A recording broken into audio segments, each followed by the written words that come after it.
merci à tous de regagner vos places. On va redémarrer dans notre riche programme de l'après-midi. Et tout de suite, nous allons accueillir Monsieur Antoine Armand, député Renaissance et rapporteur de la mission sur la souveraineté énergétique de la France. Monsieur le député.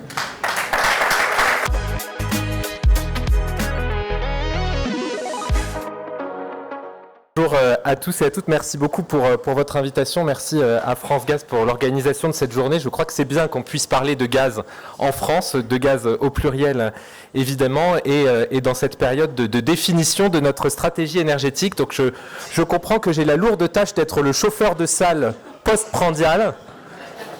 Donc, alors c'est avantageux parce que si tout le monde s'endort, je considérerais que c'est pas de ma faute. Si néanmoins vous restez éveillés, j'y verrai un signe. Non. Vous saluez toutes et tous en vos grades et qualités. Saluez bien sûr mon collègue et le président du Conseil supérieur de l'énergie, Jean-Luc Fugit, avec lequel on a beaucoup travaillé, à la fois bien sûr sur les questions de souveraineté énergétique, et j'ai été en effet le rapporteur de cette commission d'enquête, et puis bien sûr sur la stratégie énergie-climat pour notre pays et la loi de programmation énergie-climat qui ne manquera pas d'advenir. Écoutez, c'est un grand plaisir de pouvoir parler aujourd'hui de mix énergétique, d'abord à l'aune des prochaines échéances évidemment, et puis aussi en tant que rapporteur de cette commission d'enquête qui pendant 6 mois a auditionné la plupart des responsables politiques, publics, privés du secteur énergétique qui ont retracé devant nous qui n'ont parfois d'ailleurs suscité des sursauts chez nous, mais qui ont retracé devant nous l'histoire énergétique et l'histoire des politiques publiques de notre pays. Ils ont témoigné à la fois des errements que nous avons pu connaître, que peut-être nous connaissons encore sur certains sujets, et puis des perspectives énergétiques qu'il nous faut tracer d'une certaine manière, des leçons que nous devons tirer. Et la principale, et je pense qu'on la partage tous, en tout cas les parlementaires de la majorité que nous sommes la partagent, c'est le besoin de temps long qui colle avec l'industrie et qui colle avec la société, beaucoup plus évidemment qu'avec le temps électoral et politique. Et au fond, ce qui s'est dégagé, c'est que nous sommes aujourd'hui confrontés à un très grand retard, un retard considérable en matière de souveraineté énergétique et de décarbonation, puisque nous faisons face, vous le savez, à finalement 3 grands objectifs, qui contrairement à ce qu'on croit et ce qu'on a pu croire pendant 30 ans, ne sont pas inconciliables. La sécurité d'approvisionnement, la décarbonation et la réindustrialisation du pays. Et je commence par la sécurité d'approvisionnement. Je commence par la sécurité d'approvisionnement parce que je pense qu'on sera tous d'accord dans cette salle pour dire que ça a été le grand oublié des 3 dernières décennies.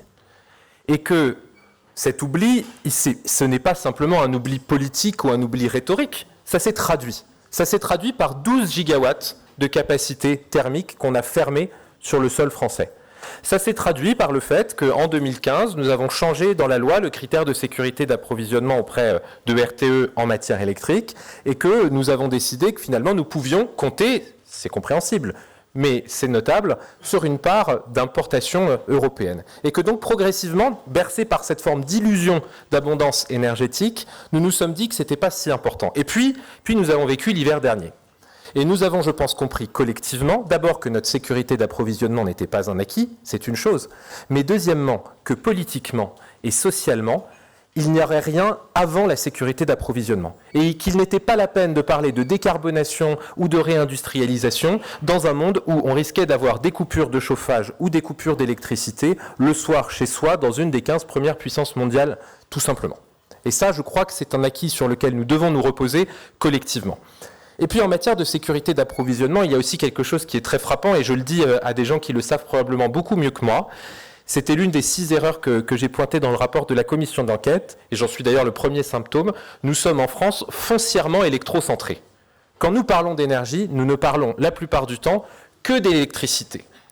Et d'un point de vue énergétique, c'est absurde quand on sait que c'est le tiers du mix énergétique, mais d'un point de vue climatique, quand on sait que le mix électrique est quasi intégralement décarboné et que c'est bien le mix énergétique hors électricité qui est notre combat de décarbonation, c'est encore plus insensé. Bon.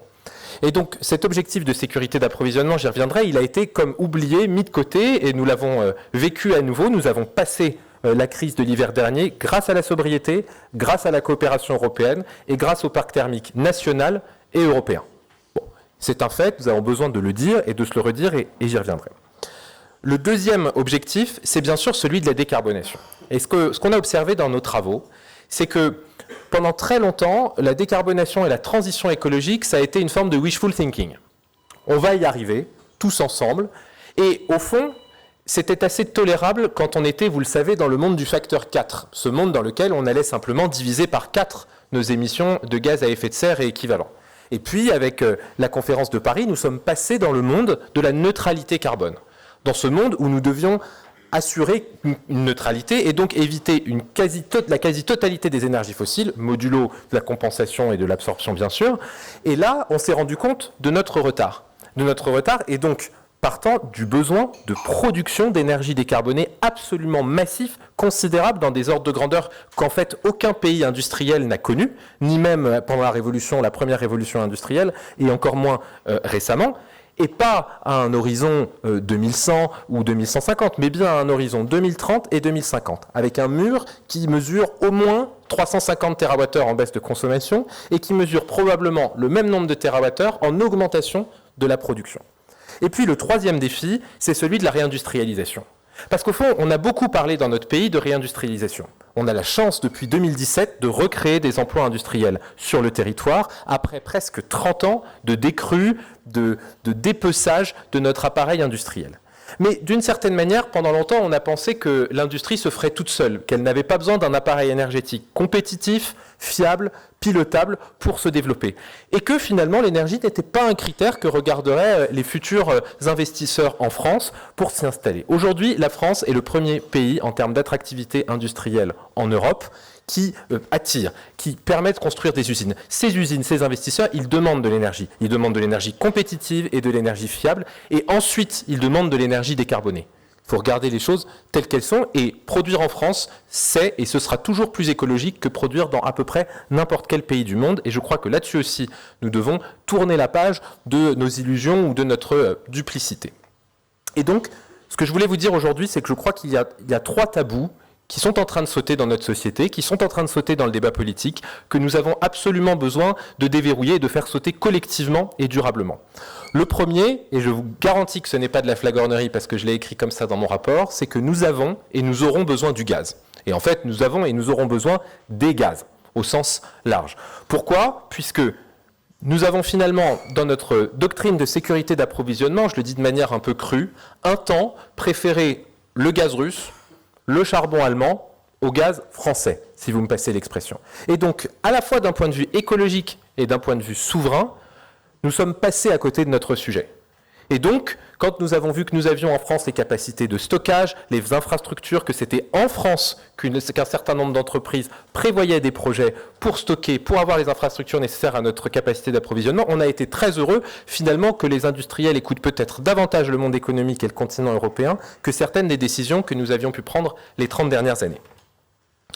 La deuxième chose dont nous devons sortir, le deuxième tabou nous devons sortir, c'est l'idée que la transition gazière, le passage du gaz tel qu'il est au gaz renouvelable et à la baisse de la consommation se fera seul. Alors, je crois qu'il a été question un temps d'interdire les chaudières à gaz. Personne dans cette salle, et quand je dis personne, c'est à la fois les producteurs, les fournisseurs, les distributeurs et les transporteurs, personne ne croit à une interdiction brutale, directe, qui n'a pas de vérité sociale, qui n'est pas en mesure de répondre aux défis de la précarité énergétique d'une part, de la sécurité d'approvisionnement d'autre part, et de la décarbonation enfin. Bon. Pour autant, il me semble que personne dans cette salle ne croit que nous n'allons pas vers une sortie du gaz naturel. Et donc la question qui nous reste absolument à trancher ensemble, c'est celle de la méthode et celle du chemin. Est-ce qu'il faut une date butoir ? Je ne suis pas sûr à titre personnel. Je pense que nous avons besoin d'un horizon, nous avons besoin d'une sortie progressive, sans doute territorialisée, sans doute sectorielle. Mais cette sortie, elle se heurtera toujours à 2 grandes contraintes économiques. La première, c'est le prix du gaz pour les particuliers, et la deuxième, c'est évidemment la compétitivité économique de nos entreprises. Qu'on ne peut pas conduire à se passer d'une énergie moins chère qu'une autre, sans substitut, sans accompagnement, sans incitation. Et sur ce sujet, je vous le dis très sincèrement, il me semble que nous n'avons pas encore trouvé, nous parlementaires, vous industriels, la solution.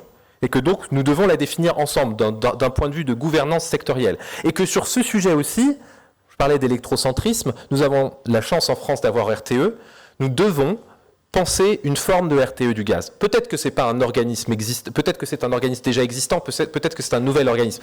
Mais nous avons besoin de faire un bouclage. Nous avons besoin de faire ce bouclage. Et j'aurai des noms, mais je vous laisse les faire.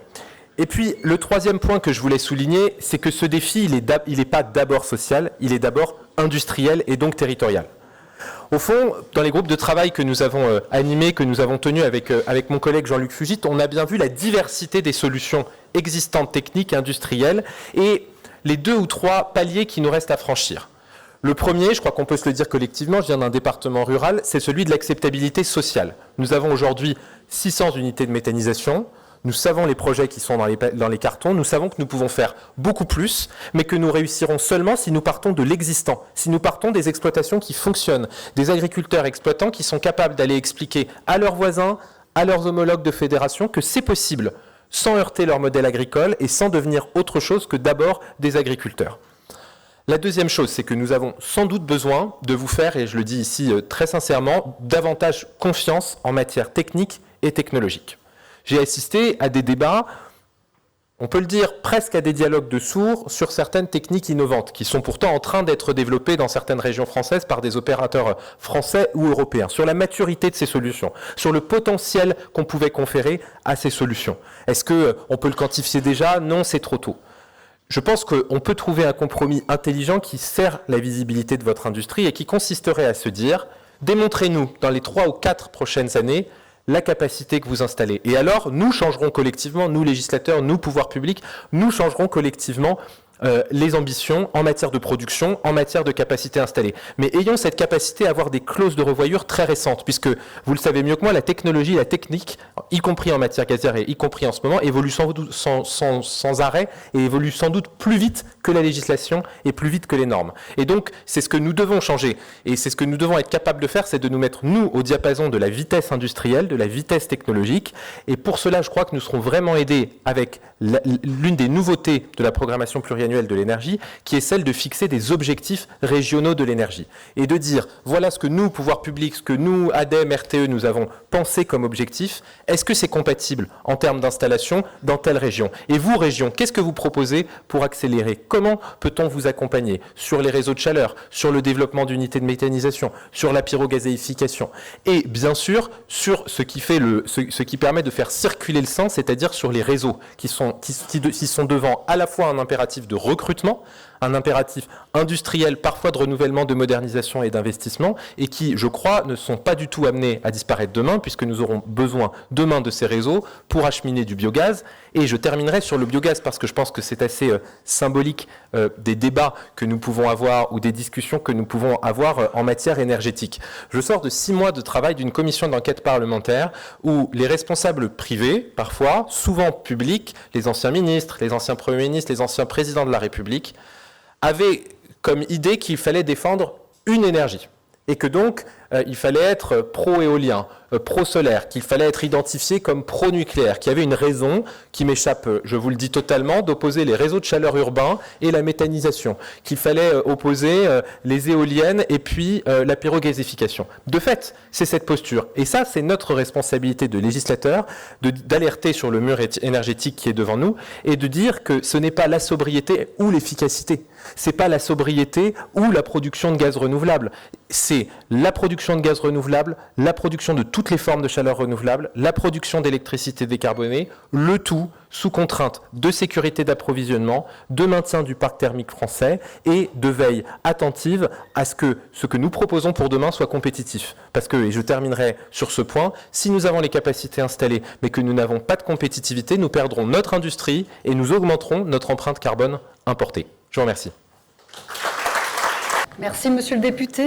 Alors, vous êtes maintenant habitué à la question du sondage sur la perception des Français sur la transition énergétique. La 4e question portait sur l'avenir du gaz renouvelable dans le logement.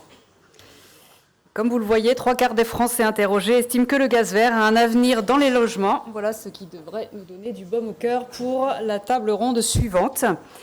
Et pour animer cette dernière table ronde intitulée « Où habiterons-nous demain ?», j'invite Françoise Thiebaud à me rejoindre. Françoise Thiebaud est secrétaire générale d'Association familiale laïque de Paris.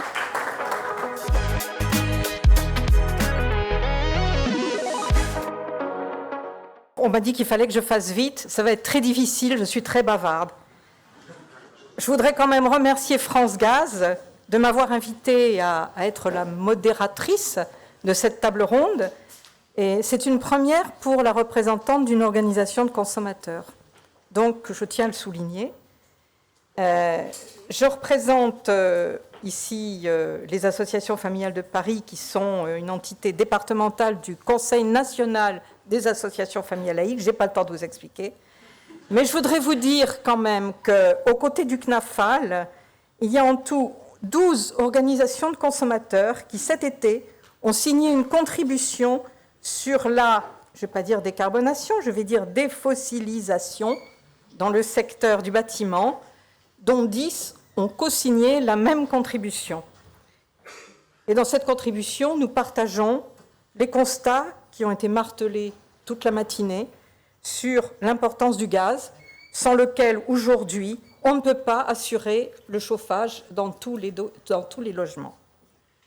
Nous partageons les objectifs de sobriété, d'efficacité et de développement de toutes les ENR. Nous savons que tout cela suppose un véritable changement culturel, un changement dans nos habitudes au quotidien et un engagement massif dans la rénovation énergétique.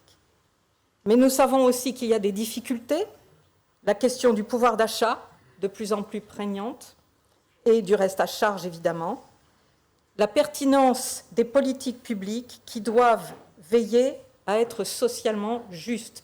C'est la régulation de l'État que nous attendons justement.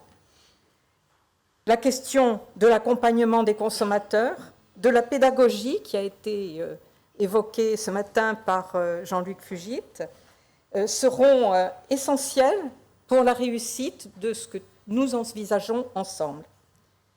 Comme vous tous, nous attendons une clarification des leviers et des moyens, ça va venir vite maintenant, si j'ai bien compris, pour que chacun puisse s'engager. Et ce que nous ne pourrons pas faire sans avoir des réglementations plus stables et puis un accompagnement. On attend beaucoup, nous les consommateurs, mon accompagnateur Rénov'. Ça met du temps et on espère vraiment que ça va arriver très vite pour sécuriser le parcours de la rénovation énergétique, éviter l'éco-délinquance qui a fait tant de mal jusqu'à présent à cette rénovation. Alors, pour parler de tous ces enjeux et de toutes ces difficultés qu'on rencontre dans le bâtiment, nous allons accueillir Philippe Auvray, qui est vice-président de la FNCCR.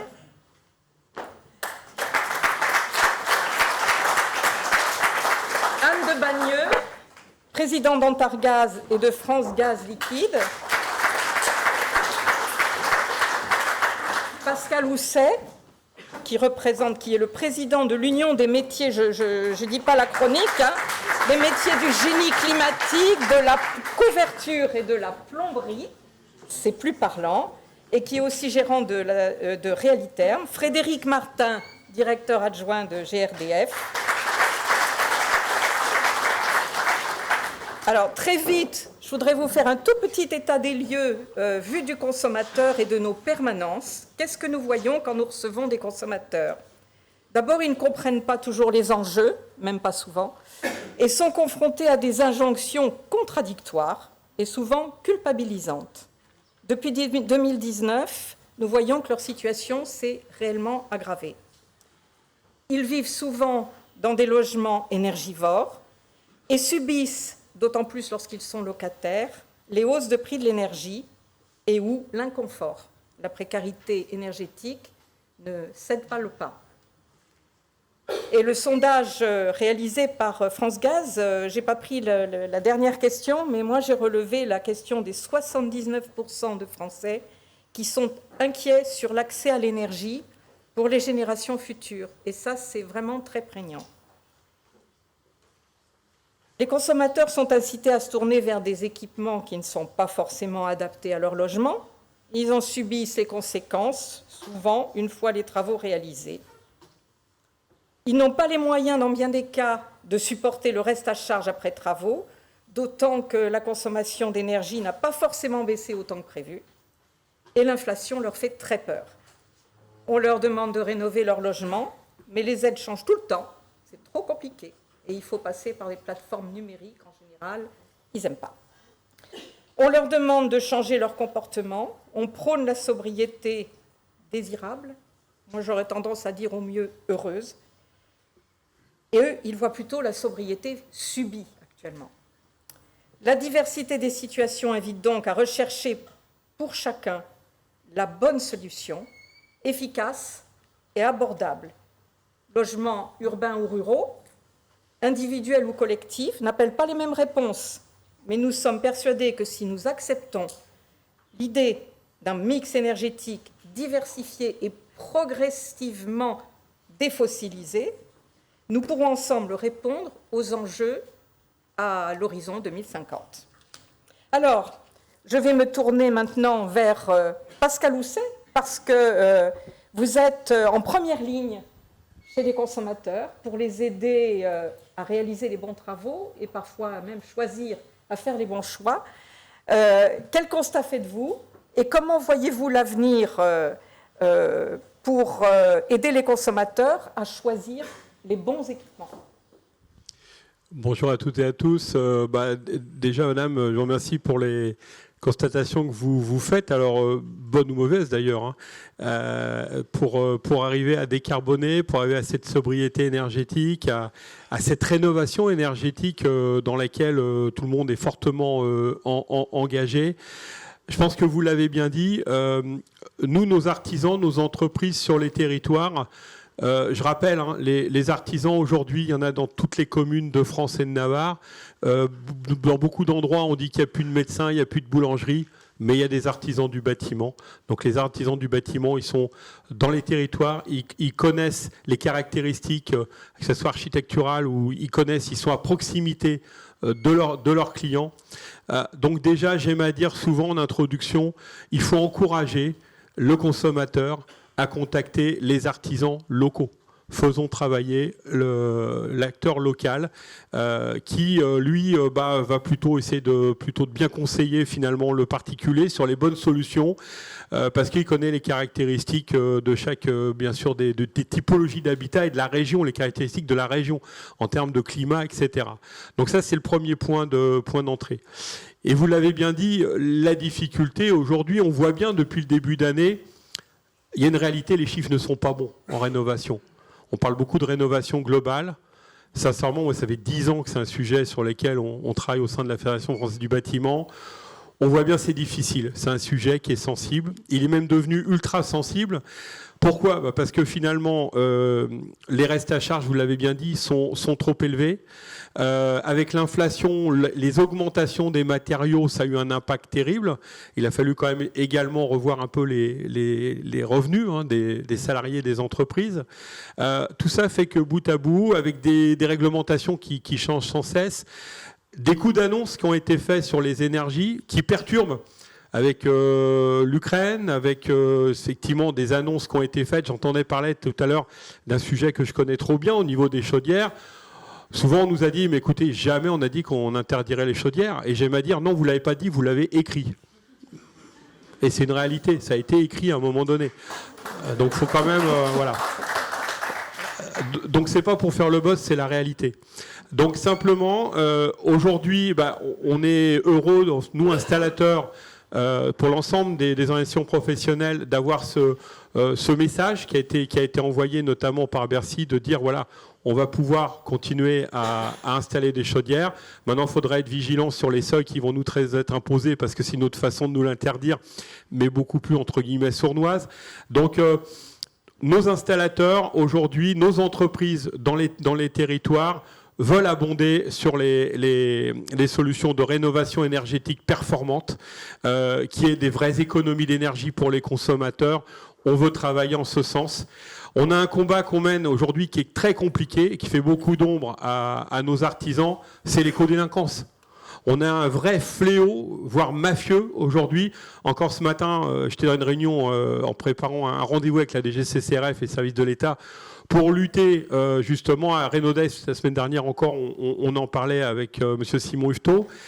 Il faut absolument qu'on règle ce problème d'écodélinquance parce qu'elle fait beaucoup de mal aux consommateurs. Elle entache énormément l'image de nos entreprises sur les territoires. Voilà, donc beaucoup de travail effectivement pour nos organisations professionnelles et pour valoriser le travail qui est fait en région par nos artisans. Je vous remercie, vous avez tenu le temps. Frédéric Martin, en tant que directeur adjoint de GRDF, face aux difficultés et aux situations décrites par Pascal Housset, quelle réponse possible pour le GRD? Ramener de la sérénité dans le débat. Je pense que c'est surtout important. Les Français sont passés d'une période où tout allait bien jusqu'en 2019. Et depuis 2019, ils ont vécu des périodes de peur, que ce soit sanitaire, que ce soit la peur d'approvisionnement, les prix et l'inflation. Et aujourd'hui, ils sont un peu perdus. Je rejoins le discours, les explications de M. Housset. Nous, on le voit sur nos plateaux. On retrouve les pourcentages de clients inquiets, voire angoissés. C'est vraiment le sujet. Et face à ça, on passe dans une période, j'allais dire, de culpabilité. C'est-à-dire que les gens, on leur donne une cible, on leur dit voilà, il faut que vous passiez à ça. Et ils ont l'impression de ne pas avoir d'alternatives, et surtout des alternatives qui ne correspondent pas forcément à leurs besoins. Et la vision unique de dire qu'il n'y a qu'une seule solution pour demain, quand on la confronte à la réalité du terrain, que ce soit dans le collectif, par exemple, pour les pompes à chaleur, que ce soit des capacités à avoir le pouvoir d'achat pour faire de la rénovation ou autre, on s'aperçoit qu'on exclut un pourcentage important de la population.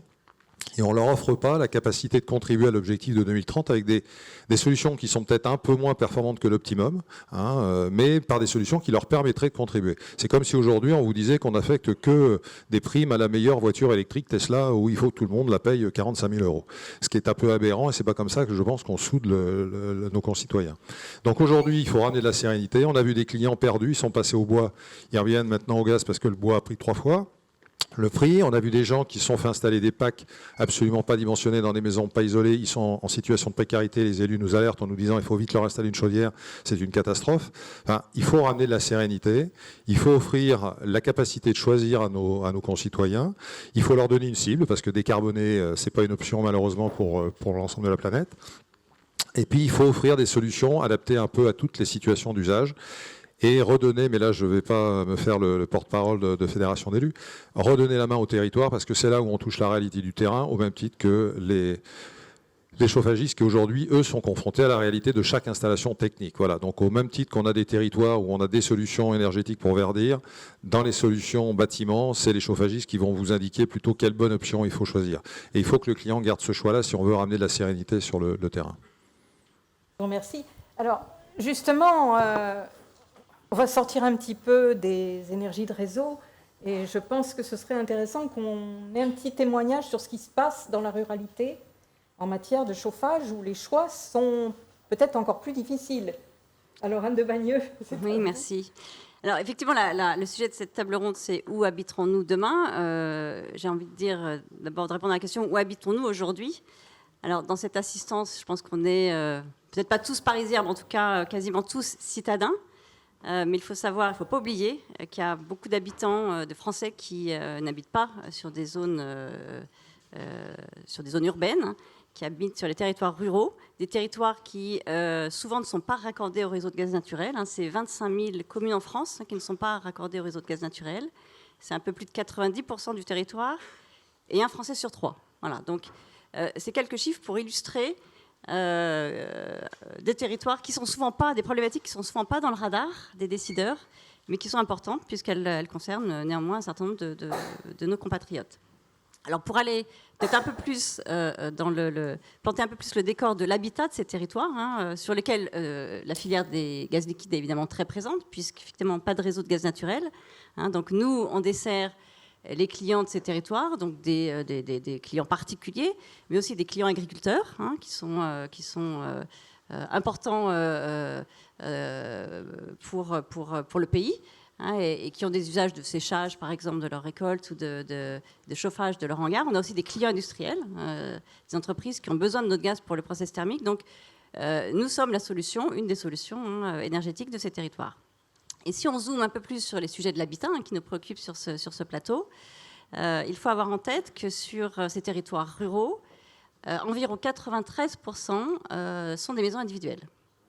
Des maisons individuelles qui sont en général plus grandes que les maisons individuelles qui sont évidemment en zone urbaine, qui sont des maisons qui ont souvent été construites il y a fort longtemps, et en tout cas avant 1971, qui est la date de la première réglementation thermique. Et on a sur ces territoires une proportion de passoires thermiques qui est plus importante que sur le territoire national. On a 30% de passoires thermiques et environ 3 millions d'habitats, de logements qui aujourd'hui sont considérés comme des passoires thermiques et consomment beaucoup d'énergie.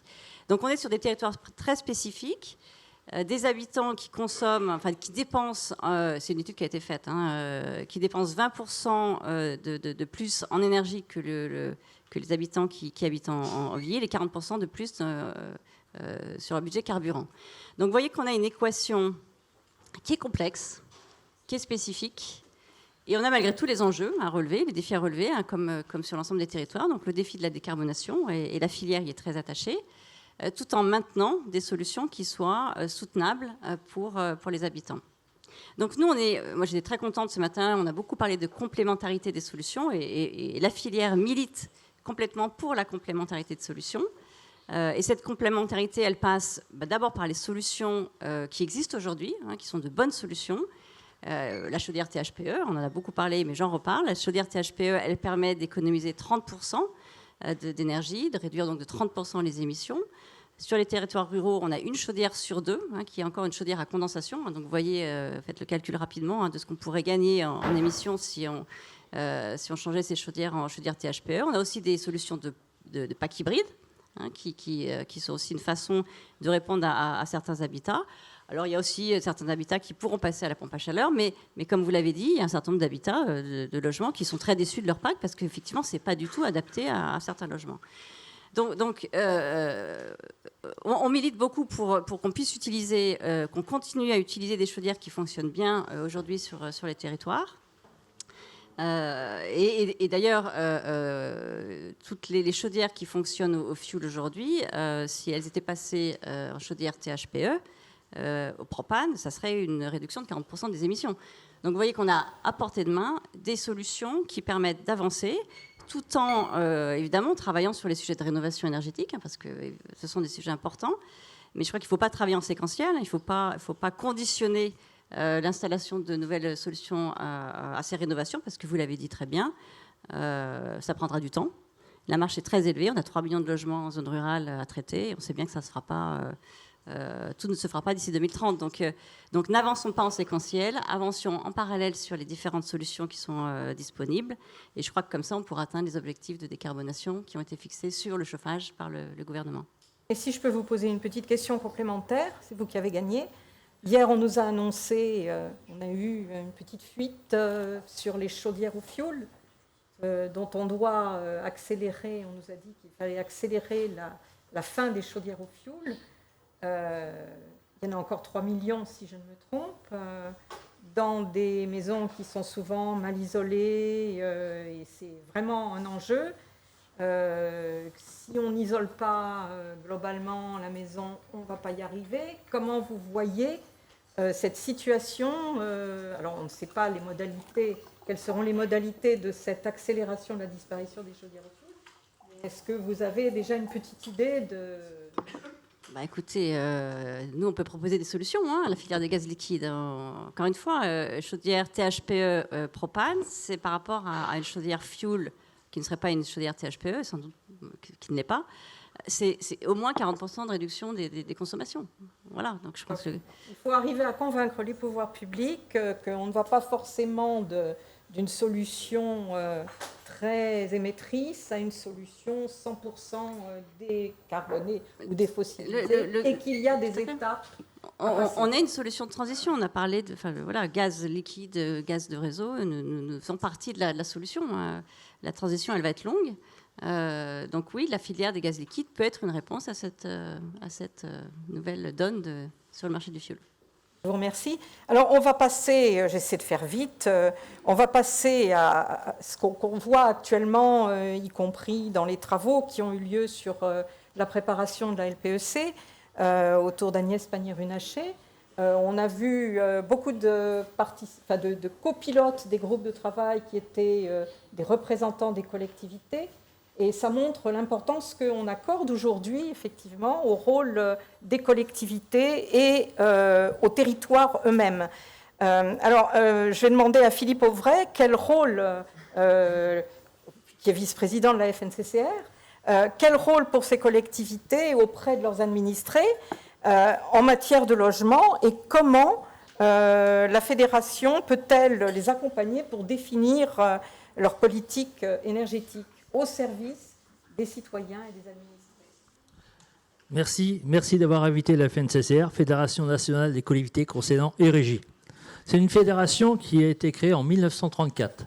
Aujourd'hui, elle a 850 adhérents, qui sont des communes, des EPI, des EPCI, des syndicats d'énergie, des régies et puis des SEM, Sociétés d'économie mixte. Notre principal rôle, il y a beaucoup de juristes à la FNCCR, on assure une veille législative, juridique et technico-économique, afin d'apporter un soutien à tous nos adhérents. Ensuite, la FNCCR est implantée dans beaucoup de domaines. Historiquement, ce sont les réseaux électriques. Eh oui, la FNCCR a développé l'électrification en France via ses syndicats d'énergie. Nous sommes très implantés dans l'éclairage public, l'eau, le numérique, les réseaux de chaleur, les déchets et bien sûr le gaz. Moi, pour ma part, j'ai été élu à la FNCCR en tant que vice-président chargé du gaz. Et c'est mon métier de base. Et je peux vous dire qu'aujourd'hui, je me bats corps et âme pour défendre le gaz. Autant pour le gaz naturel, le gaz distribué par GRDF, qui aujourd'hui a 11 millions de clients, c'est ça, 11 millions de clients. Mais il y a quelque chose qui m'interpelle. Il y a quand même un réseau qui évolue un petit peu. Moi, je suis resté à 195 000 km de réseau, c'est pratiquement 200 000. Deuxième opérateur au niveau européen. Et ce réseau, il appartient à nos collectivités, à nous. Et demain, on l'a mis en charge, en exploitation à GRDF. GRDF est rémunéré pour exploiter ce réseau, le maintenir en état, notamment au niveau sécurité. GRDF consacre 1 million d'euros par jour sur la sécurité. Et demain, on va l'amputer de combien ? 15, 20, 30, 40% de ses recettes ? Et comment qu'on va continuer à entretenir ces réseaux qui vont rester dans notre sol, dans nos collectivités, et qui sont notre propriété ? Est-ce que GRDF, demain, aura encore les moyens d'investir 1 million d'euros sur la sécurité de nos réseaux ? Parce qu'il y aura toujours du réseau dans le gaz. Parce que le gaz, c'est pas que le chauffage, c'est les process aussi. Il y a combien d'artisans, commerçants qui ont besoin du gaz ? Une cabine peinture chez un carrossier, c'est du gaz. Un charcuterie-traiteur, c'est du gaz. Les process, il ne faut pas les oublier, il n'y a pas que le chauffage. Donc, moi, je ne conçois pas comment on peut demain arrêter ce gaz. Donc, je prône le mix énergétique. Et la FNCCR s'est investie corps et âme sur ce mix énergétique.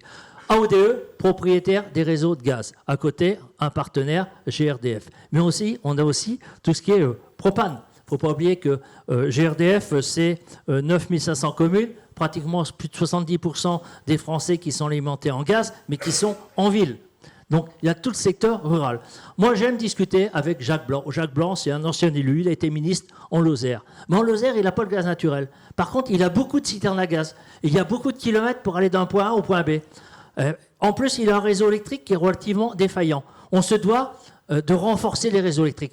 Dans mon petit département, je suis président d'un syndicat d'énergie, l'Orne, en Normandie, 280 000 habitants, 14 000 km de réseau. J'ai encore, dans mon département, 700 clients mal alimentés. Ils n'ont pas 230 volts. Et ces gens-là, on va aller leur mettre des voitures électriques, on va aller leur mettre des pompes à chaleur. Donc, quand je reforme un réseau, il y a 3 voitures électriques qui arrivent, il y a 5 pompes à chaleur et il faut recommencer demain. Et avec ce mix énergétique, j'ai besoin, en zone rurale non desservie par GRDF, j'ai besoin d'avoir des propaniers qui amènent des citernes et qui amènent un service de qualité. Et actuellement, je peux vous dire, avec un prix d'énergie qui est hyper compétitif. Donc demain, on veut enlever tout ça. Donc, moi, ce que je ne comprends pas non plus, C'est que le petit jeune qui veut faire construire un pavillon, 140, 200 mètres carrés en lotissement. On n'a plus le droit de l'alimenter avec 140 mètres carrés le pavillon. On n'a plus le droit de l'alimenter en gaz. Mais une chaudière gaz à condensation avec une ventouse, l'investissement relativement modeste et la facture d'énergie, même si le prix du gaz a augmenté, la facture d'énergie, elle est très correcte. Alors la FNCCR a encouragé les syndicats d'énergie à organiser des groupements d'achat. Et on est tous dans nos territoires coordinateurs d'un groupement d'achat. Pour ma part, à l'échelle de la Normandie, les 5 syndicats ont se réunis pour avoir un prix de kilowattheure relativement intéressant à proposer à nos collectivités. Quoi dire de plus Le gaz, je vous en parlerai pendant 2 heures.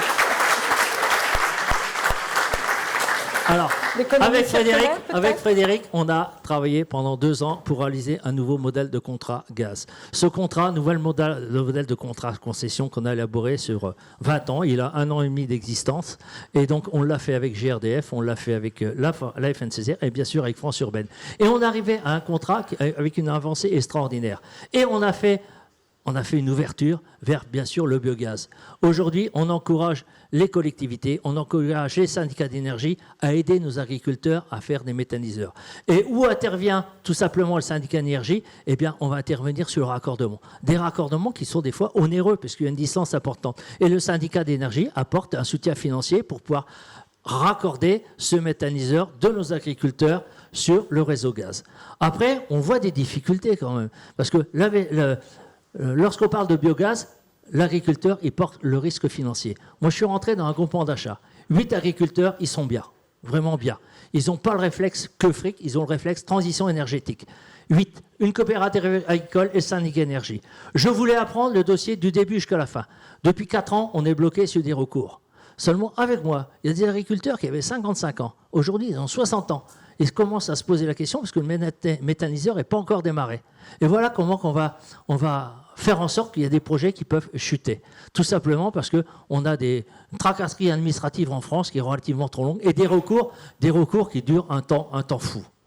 Alors, lorsque vous créez votre méthaniseur, on y va, on fait son méthaniseur, et puis la ville à côté, aujourd'hui c'est la mode, on va mettre un réseau de chaleur. Un réseau de chaleur alimenté avec une chaufferie bois. Et souvent, la collectivité, elle oublie qu'elle est propriétaire de son réseau gaz et elle vient concurrencer avec un réseau de chaleur. L'agriculteur ou 2 agriculteurs, ils alimentent en gaz et au bout d'un moment, la ville, elle a fait forcément la rénovation énergétique, elle a son réseau de chaleur, elle a une consommation de gaz qui se réduit. Mais qu'est-ce que fait l'agriculteur? Eh bien, il allume une torche, il brûle le gaz. Et voilà, il brûle le gaz, tout simplement parce qu'on l'a encouragé à faire un méthaniseur, il produit du gaz vert, et puis la ville ne consomme plus assez, et on va brûler. Alors, fort heureusement, une solution est arrivée en faisant des rebours. Le rebours permet de comprimer ce gaz et aller le mettre dans le réseau de transport pour l'amener un petit peu plus loin. Ce qui fait qu'en zone rurale, on peut très bien accepter des méthaniseurs, tout simplement pour alimenter la ville. Mais il faudra que la ville qui va utiliser ce gaz issu de la campagne en paye le prix aussi. Merci de votre franc-parler. Je pense que tout le monde y a été sensible. Alors, je vois que le temps tourne et je voudrais quand même faire encore un petit tour de table parce que, bon, on a vu qu'il y avait beaucoup de pistes pour les bâtiments et des équipements plus efficaces. Des potentiels de gaz vert, on a beaucoup regardé ça ce matin, des solutions pour se loger et pour se chauffer durablement. Tout ça est possible, mais à quelles conditions? Donc je voudrais faire un petit tour de table en vous demandant à chacun vos priorités pour atteindre 2030, 2037. Alors les arbitrages, les freins, les leviers. Et je vais commencer par Frédéric Martin. Alors, qu'est-ce qu'on fait? On est comme au rugby, on va être pragmatique, positif, et on construit de manière méthodique. Il faut juste se rappeler où on était il y a 5 ans. Je me souviens avec Édouard, les 12 Tera, on en parlait, tout le monde nous disait c'est impossible, on était très utopique. Aujourd'hui, on est à 12, on nous annonce 50. Madame la Première ministre indiquait un objectif de 50 TWh. Très clairement, on est en capacité de le faire. Philippe Auvray l'a indiqué, sur les territoires, c'est une solution qui aujourd'hui est bien acceptée. L'ensemble de la filière, entre guillemets, a quasiment réglé tous les problèmes de manière durable. On a conforté les potentiels, même s'il y a des débats dans certains bureaux parisiens. Sur le terrain, il n'y en a plus beaucoup, des débats sur le potentiel. Et puis, il faut avancer pragmatique, parce que de toute façon, il faut décarboner. Maintenant, sur les solutions individuelles, et je rejoins toujours M. Housset, je pense qu'il ne faut pas exclure. Il ne faut pas mettre les clients et les utilisateurs dans une impasse de choix. C'est-à-dire qu'à partir, on est en France, donc imposer des choses, ça ne marche pas, on l'a vu avec les vaccins, et tout le monde n'a pas les mêmes moyens, tout le monde n'a pas la même situation technique dans son installation.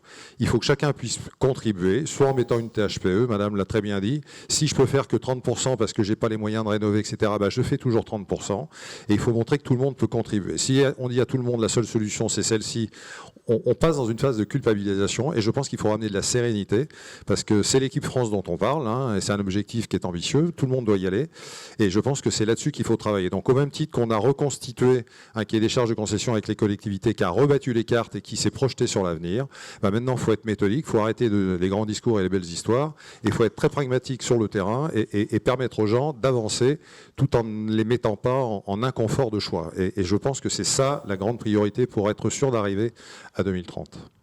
Merci. Alors Pascal Housset, vous confirmez, vous en rajoutez?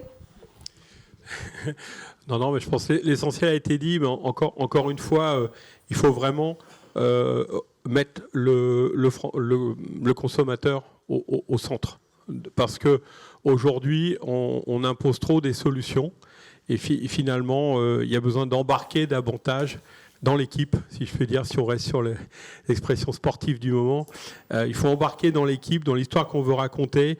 Il faut qu'il participe à l'histoire, le consommateur, et il faut qu'il participe effectivement à cette proposition de décarbonation.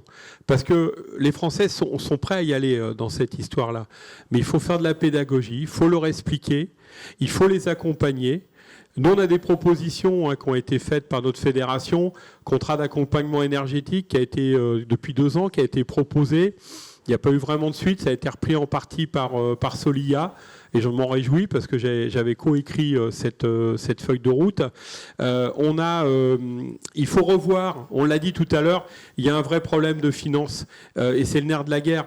Ça fait 2 ans qu'on demande à ce que, et on espère que là dans le projet de loi de finances 2024, on va être enfin entendu, il faut revoir les montants des éco-PTZ.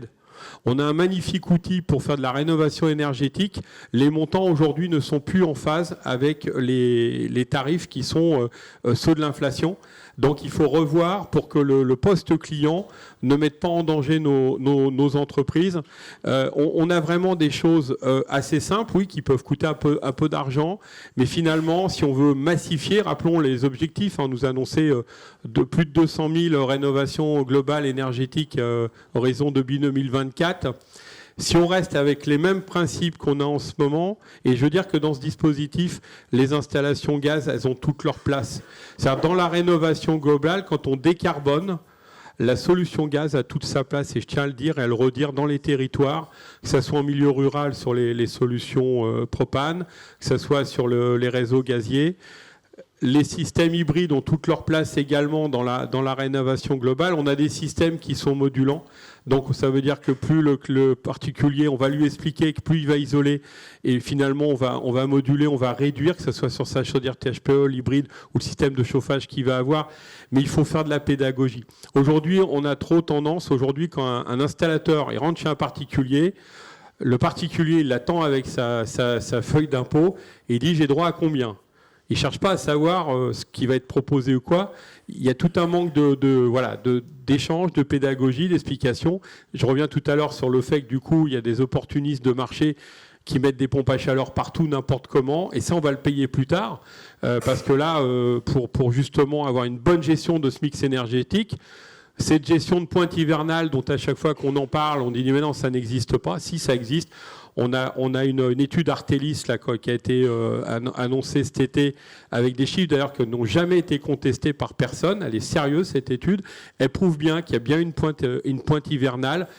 Quoi de mieux qu'un mix énergétique? Arrêtons d'opposer le gaz et l'élec. Ayons une vraie politique énergétique globale avec le gaz et l'électricité. Tenons compte de tout ça. On a fait des scénarios. Il y a des scénarios qui ont été proposés notamment par Coenov, et c'est des scénarios qui tiennent la route, qui sont en capacité d'avoir les bonnes solutions aux bons endroits avec les bonnes énergies. Je ne sais pas si ça va être le mot de la fin, mais en tout cas, c'est notre analyse. Alors, ce n'est pas le mot de la fin, mais je pense que ça reviendra dans la conclusion. Ouais. En complément juste, là aussi, il faut toujours, parce qu'on sort d'une période extrêmement difficile, il faut rester vigilant sur la prochaine. Il y a quand même 100 000 Français qui ont pris un contrat gaz vert. Il n'y avait quasiment aucun Français il y a encore 4 ans. Sur les technos, la méthanisation, j'ai tendance à dire, les nouveaux décrets d'ajustement des tarifs sont sortis. On attend les CPB qui devraient mettre un coup d'accélérateur pour 2030. Donc on n'a pas d'ambiguïté sur la capacité à atteindre les objectifs. Et on voit arriver d'autres secteurs d'activité se joindre à l'épopée des gaz verts, notamment le secteur des déchets. Donc, ils sont déjà embarqués dedans avec les stations d'épuration dans l'eau. Ils arrivent avec les biodéchets.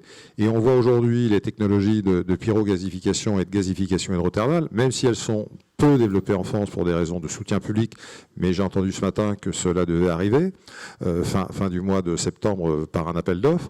Ce sont des technologies qui vont rebattre encore les cartes et qui vont permettre notamment à notre pays de pouvoir sourcer en interne sur le propre sol cette capacité dans les territoires et partout en France de la production de gaz vert. Donc je pense que, et j'en faisais la remarque au président de France Gaz ce matin, le précédent congrès on était plutôt sur la défensive. Je trouve que l'esprit gaz aujourd'hui c'est plutôt de se remettre dans le combat et dans le combat pour 2030. Voilà. Et je trouve que c'est cet esprit-là qu'il faut garder vraiment en tête, parce qu'aujourd'hui, on va aller chercher cet objectif de 2030 et les gaz verts, c'est vraiment une des solutions évidentes pour atteindre nos objectifs de 2030. Alors, 100 000 clients ont souscrit une offre de gaz avec du gaz vert. Tout à fait. C'est pas assez.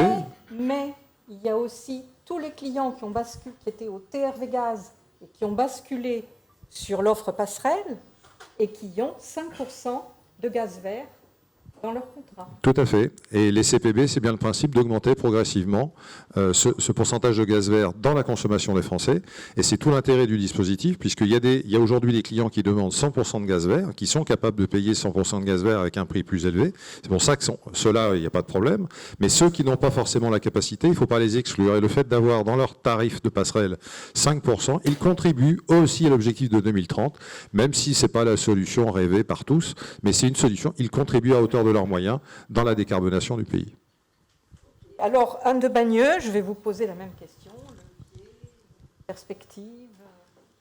Alors, nous aussi, on travaille sur le gaz vert et on travaille beaucoup sur ces sujets depuis un an. Mais avant, je voudrais revenir sur le sujet de la pointe. Vous avez évoqué la pointe hivernale.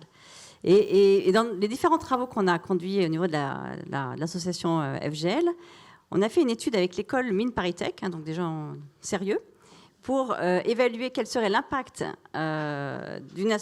d'installation de pompes à chaleur sur toutes les habitations des territoires ruraux. Et le résultat est assez édifiant. La pointe augmenterait à minima de 38%, en imaginant que tous les habitats soient rénovés et que les pompes à chaleur soient optimisées, jusqu'à 68%. 68% d'augmentation quand même, dans l'hypothèse où les habitats ne seraient pas tous rénovés, ce qui, a priori, serait sûrement le scénario qui se produirait. Donc on voit bien aujourd'hui que dans un horizon 2030, et tout ce que vous avez dit le confirme, ce scénario n'est pas un scénario viable. Et il faut qu'on soit pragmatique. Et donc on revient à l'idée de solutions complémentaires. Et je reviens au sujet des chaudières, parce qu'on a beaucoup parlé des chaudières fossiles. Les chaudières, elles ne sont pas fossiles, pas plus que les voitures seraient fossiles. Voilà. Les chaudières, elles ne sont pas fossiles. Aujourd'hui, effectivement, on utilise du gaz qui est fossile. Mais on est en train, je vais répondre à votre question, on est en train de travailler sur la décarbonation de notre gaz.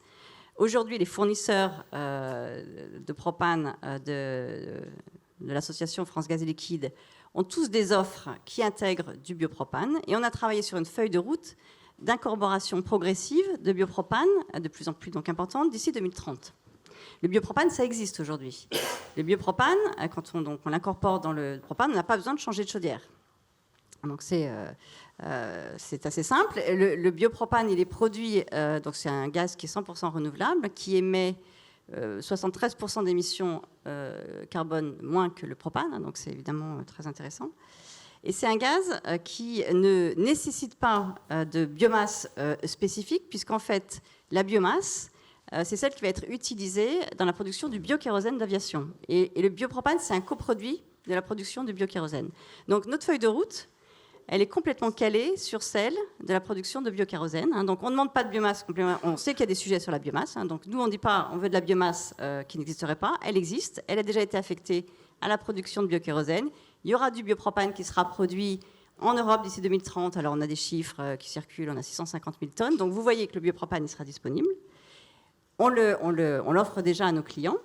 Maintenant, voilà, il faut aller plus vite. Et pour ça, il faut qu'on obtienne des aides du gouvernement. On est la seule énergie qui n'ait pas été aidée dans sa démarche de décarbonation. Et malgré tout, on a quand même avancé. Mais aujourd'hui, on a besoin d'être accompagné. Et voilà, donc on a fait des propositions sur, par exemple, l'idée d'incorporer du biopropane dans les chaudières qui seraient rénovées pour permettre d'avoir des aides qui aujourd'hui ont complètement disparu sur les chaudières. Voilà, donc il y a des pistes qui sont à l'étude et qui ont été mises sur la table. Donc voilà, on espère avancer sur ces sujets avec le gouvernement pour accélérer cette décarbonation de notre gaz. Merci. Philippe Auvray, on a parlé tout à l'heure des contrats de concession, de la valeur patrimoniale des réseaux. Comment est-ce que vous pensez amplifier tout ce qui se fait déjà en matière de solidarité territoriale, production locale, économie circulaire, le lien avec les agriculteurs? Quelles nouvelles pistes d'investissement pour les collectivités? Premièrement, un point, je rejoins madame Chiche, on met tous des chaudières électriques, des pompes à chaleur, chaudières électriques, pompes à chaleur, on prend tous des voitures électriques. Les réseaux électriques, ils ne vont pas tenir. Seule solution, il y a des investissements énormes à faire sur le réseau. Dans ce cas-là, Enedis, il est rémunéré avec un système qui s'appelle le tarif d'utilisation des réseaux publics. C'est votre abonnement, on va l'augmenter. On va l'augmenter et vous allez voir la facture. C'est la seule solution. Aujourd'hui, lorsqu'il faut créer un poste source, les gros postes que vous voyez plein de poteaux, aujourd'hui, pour créer un poste source où là, on va greffer toutes les unités de production d'énergie renouvelable, éolienne, panneaux solaires, c'est 6 ans, 6 années. Vous voyez le temps? Donc moi, 2030, c'est pas possible. 2035, pas possible. À l'horizon 2050, on va pouvoir faire des choses en anticipant. Mais il nous faut laisser le temps et il faut garder ce mix énergétique. Vous en avez tous parlé, garder ce mix énergétique. Ensuite, il y a une solution aussi qui existe. Il ne faut pas oublier qu'il y a le GNV, gaz naturel véhicule. Il y a beaucoup de véhicules, notamment des poids lourds, des véhicules aussi de particuliers, d'entreprises, qui fonctionnent avec du GNV, du gaz naturel véhicule. Moi, pour ma part, j'utilise du bio-GNV. J'ai une unité de production de biométhane pas loin de mon syndicat d'énergie. On a mis une station. J'ai une flotte de 20 véhicules, 10 en électrique, 10 en gaz. Donc mes collaborateurs, comme c'est une flotte, ils ont le choix de prendre un véhicule électrique ou un véhicule gaz. Ils se battent pour prendre des véhicules au gaz. Simplement pourquoi? Il y a une autonomie de 400 km et puis on fait le plein en 3 minutes. Donc la voiture électrique, c'est beaucoup plus long. Donc les voitures gaz sont constamment prisées par rapport aux voitures électriques. Et c'est un moteur thermique, donc ce n'est pas la fin du moteur thermique. Puisque la voiture, n'importe quelle voiture thermique peut être convertie en gaz. Nous, on achète des voitures qui sont d'origine équipées en gaz, mais c'est un carburant propre qui ne pollue pas. Donc ça, c'est encore une piste pour nos agriculteurs tous nos agriculteurs qui ont mis des unités de méthanisation, eh bien, sont en train de travailler pour pouvoir utiliser leur propre gaz qu'ils produisent pour pouvoir mettre dans leurs tracteurs, machines agricoles, pour les utiliser localement, quoi. Donc moi, le mot de la fin pour moi, c'est le mix énergétique, et puis on en reparle en 2050 et on nous fout la paix. Je vous remercie. Alors, je pense qu'il nous reste à peu près 10 minutes pour poser des questions. Bon, je crois que ce qui est important dans ce que vous avez tous dit, c'est qu'il faut remettre non pas l'église au milieu du village, mais les consommateurs au milieu du terrain de rugby. Hein? Voilà, au centre du jeu. Voilà. La diversité, ne pas interdire de solutions avant 2030. On a besoin de toutes les solutions. Il faut avancer dans cette idée-là.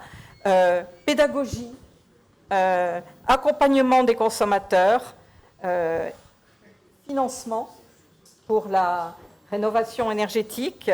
Voilà, je crois que c'est l'essentiel. Et vous avez démontré chacun avec votre approche qu'il faut être pragmatique et que le bon sens devrait être une référence. Alors, juste rajouter un point. Ce matin, je ne sais plus qui a parlé de faire confiance, de faire confiance aux industriels. Et je crois que c'est super important. On a aujourd'hui toutes les solutions en main, en fait. On est capable de tenir la feuille de route, hein. Mais il faut nous faire confiance, tout simplement. Et soyons pragmatiques. Ça serait quand même dommage de passer à côté du résultat qui est attendu. On peut le faire, mais laissons-nous la liberté d'avancer. Merci. Dans un cadre. Voilà. Merci. Alors, on a 10 minutes encore. Est-ce qu'on peut en profiter pour voir s'il y a des questions dans la salle? Peut-être qu'il n'y en a pas.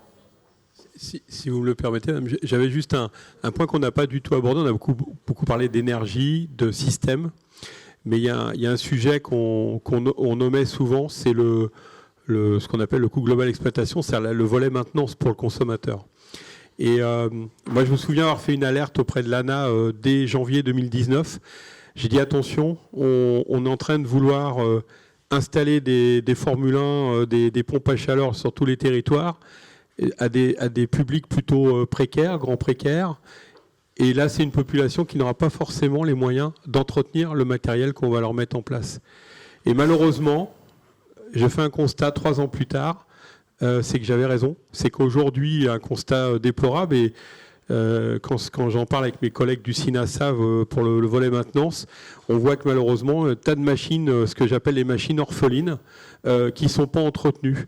Contrairement aux chaudières, où globalement la population continue d'entretenir sa chaudière. Alors culturellement, c'est du gaz, donc les gens, pour des raisons de sécurité essentiellement, ont pris l'habitude d'entretenir. Et souvent, ces gens qui passent sur des packs n'entretiennent plus parce que ça coûte beaucoup plus cher le coût de maintenance et ils n'ont pas les moyens. Non seulement ils se retrouvent avec des factures d'électricité conséquentes, mais en plus ils ont des coûts de maintenance qui sont importants. Et donc ces consommateurs-là, aujourd'hui, ils ne font pas d'entretien. Et toutes ces machines qui ont été installées par des structures, je dirais, qu'on n'a pas trop envie de voir sur les territoires, sur des installations qui n'ont pas toujours très conformes aux réglementations, personne ne veut les entretenir. Et donc, en fait, ces gens précaires, grands précaires, ces consommateurs, aujourd'hui, se retrouvent avec des machines, souvent au bout de quelques années, qui ne fonctionnent plus et qui n'ont pas les moyens de réparer. Et là-dedans, il y a quand même eu de l'argent public qui a été grandement mis sur la table, et les C2E et compagnie. Donc, il faut en être conscient aussi de ça. Donc ça, c'est les messages qu'on fait passer. C'est pas que lié à l'énergie, c'est sociétal, c'est ce qu'on propose aux consommateurs. Et c'est regrettable qu'on ait ce constat-là. Donc aujourd'hui, ça veut dire que c'est des machines qui ont été posées. Durée de vie, il y a une étude qui a été faite, qu'on a croisée justement avec nos confrères du SINASAV et UMCCP. On a vu que les machines, elles avaient une durée de vie moyenne de 12 ans. 12 ans. Alors que les chaudières, aujourd'hui... on entretient des chaudières de clients qu'on a installées il y a 20 ans. Moi, j'ai une entreprise, ça fait 30 ans que j'ai des clients. On a des chaudières qui ont plus de 20 ans, qui tournent toujours parfaitement bien, qui sont entretenues chaque année, suivies. Donc, c'est ça la réalité du consommateur aussi. Il y a le coût de l'énergie, mais aussi le volet maintenance, et on oublie trop souvent d'en parler. Ça a un impact aussi financier pour le consommateur, ne l'oublions pas. On pourra rajouter à ça le pilotage, mais là, on sort encore un nouveau sujet. Alors, comme il reste 7 minutes, là... est-ce qu'il y a un remords de questions ?